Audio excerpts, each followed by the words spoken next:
Bonjour, bienvenue chez Tichalak Intercession. Mon nom est Magaline Galoula. J'espère que vous allez bien. Alors, bienvenue sur ce podcast « Et si on en parlait ?»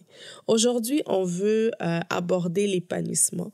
Mais avant qu'on puisse entrer dans la série qu'on veut faire sur l'épanouissement, je nous rappelle, pour ceux qui ne sont pas encore abonnés sur notre chaîne YouTube, de s'abonner. Et pour ceux qui n'ont pas encore regardé les contenus qu'on a eu à partager, allez faire un tour. Je crois que clairement, ça va vous faire du bien et tout. Et aussi, nous vous rappelons que nous sommes sur les réseaux sociaux, Instagram, Facebook. Vous pouvez nous trouver sur Tichalak Intercession.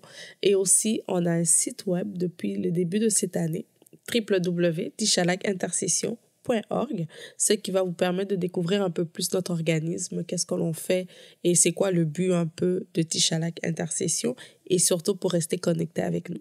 Merci beaucoup pour votre soutien, pour ceux qui suivent, qui nous encouragent et qui partagent les contenus qu'on vous donne.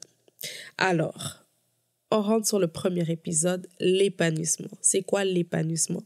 On va voir c'est quoi, mais je vais d'abord lire le verset qui va nous conduire, qui va nous aider à comprendre ce que l'auteur et ce que le Seigneur veut nous dire à travers cette série d'émissions.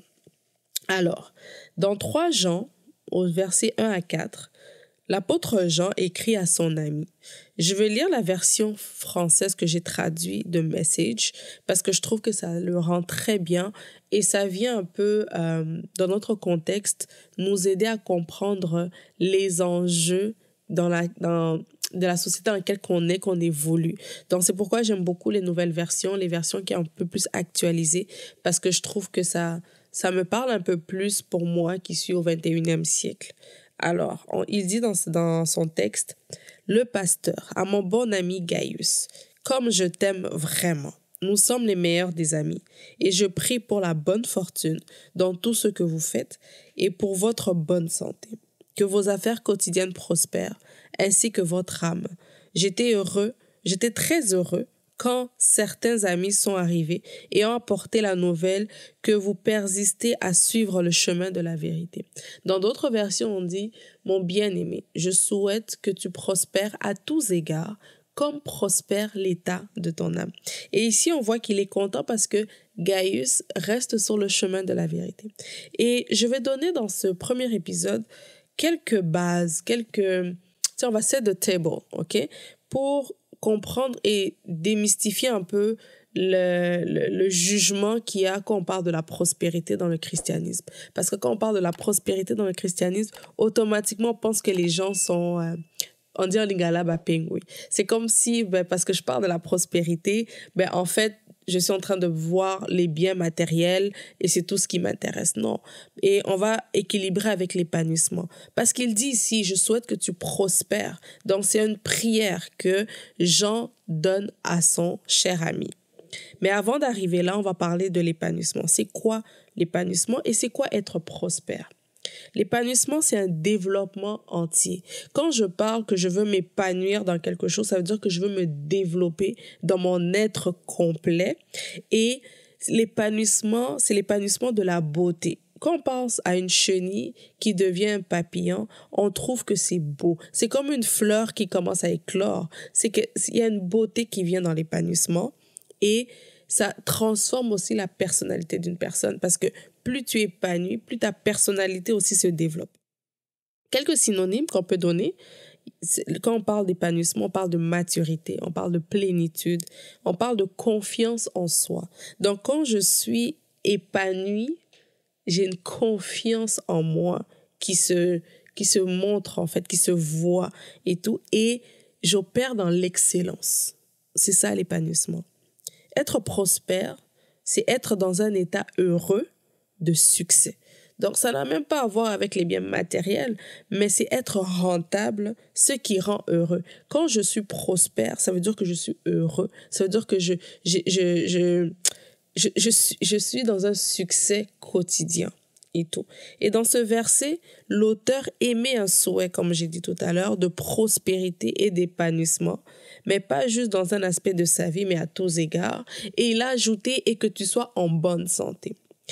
Dans le contexte de 3 Jean 2, l'idée de prospérer à tous égards, tout comme prospère l'état de ton âme, implique un épanouissement intégral qui englobe non seulement les aspects matériels, mais aussi les dimensions émotionnelles, relationnelles et spirituelles de la vie, et même physiques aussi. Donc cette prospérité va au-delà de la simple réussite matérielle et tout. Et comme on l'a dit tout à l'heure, ça englobe tout mon bien-être émotionnel, relationnel, physique et spirituel. Donc, ce souhait implique un équilibre harmonieux de tous ces aspects-là et tout. Et dans cet épisode introductif, on voulait vraiment explorer cette notion d'épanouissement, de prospérité à travers ce verset et tout, parce que c'est dans la volonté de Dieu, ok, qu'on puisse être épanoui et qu'on puisse prospérer.